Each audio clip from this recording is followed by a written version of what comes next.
ମତେ ଡାକିନି କଣ ଆଣିଛ କଣ ନାହିଁ ତୋ ସାଙ୍ଗେ କଥା କଣ ଇଏ ଜିନିଷ କଣ ଅଛି କଣ ନାହିଁ ମୁଁ ବି ଜାଣିନି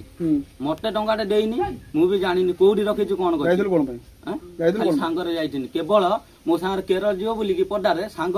ସେଇ ନାକି ମୁଁ ଯାଇଥିଲି ସାଙ୍ଗରେ ଇଏ ବି ମୋର ଚିହ୍ନି ଜାଣିନି ପଦାରେ ଗୋଟେ ହାତ ହାତ ରଖି କୁହନ୍ତୁ ଶୁଣ ପଦାରେ ଗୋଟେ ଇଏ ବୋଲିକି କେବଳ ମୁଁ ସେଇ ନାକି ଯାଇଥିଲି ବୁଝିଲ ଯାଇ କଣ କଲ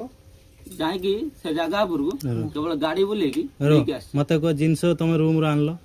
ଚାବି ଖୋଲିକି ଚାବିଟା କାଇଁ ଚାବି କାଠିଟା ମୁଁ ଜାଗା ଉପରକୁ ଯାଇନି ତମେ ଦି ଜଣ ସାଙ୍ଗରେ ବସିଲ ଜିନିଷ କୋଉଠି ସବୁ ରଖିଲ ସାଙ୍ଗରେ ମାନେ ଦି ଜଣ ସାଙ୍ଗରେ ଚୋରି କରୁଛ ନା ତୁ ସାଙ୍ଗରେ ଯାଇନି ତାକୁ ପଚାର ସାଙ୍ଗରେ ଯାଇନ ଆମ ଘର ପର୍ଯ୍ୟନ୍ତ ଯାଇନ ତମେ ତମ ଘର ଆମ ମତେ ଚିହ୍ନିଛ ନା ପୁଣି ଅଧିକା କଥା ଆମ ଘରକୁ ଯାଇନ ବାପି ଯାଇଥିଲା ନା ଘରକୁ ଘର ପର୍ଯ୍ୟନ୍ତ ଯାଇନି ଆମ ଗେଟ୍ ପର୍ଯ୍ୟନ୍ତ ଯାଇଥିଲା ଗେଟ୍ ପର୍ଯ୍ୟନ୍ତ ଯାଇଥିଲା ଗେଟ୍ ପର୍ଯ୍ୟନ୍ତ ତୁ ମନା କରୁଛୁ କାହିଁକି ଯାଇନୁ ବୋଲି କାଇଁ ମନା କରୁଛୁ ଯାଇନୁ ବୋଲି ମୁଁ କହୁଛି ଯେତିକି ସେତିକି କଥାରେ ଆନ୍ସର ଦେ ଘର ପର୍ଯ୍ୟନ୍ତ ଯାଇଛ ସୁନା ଆଣିଛ ସୁନା ଯୋଉ ଝୁଲାଟା ପୁଣି ଅଧିକା କଥା କହୁଛି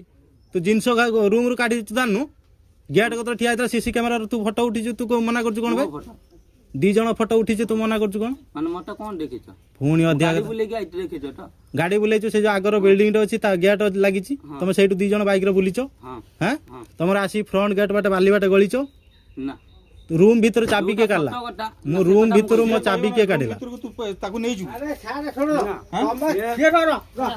ସିଏ ଯେତେବେଳେ ଇଏ ତମ ଘରେ ରହିଛି ମୋ କହିବା କଥା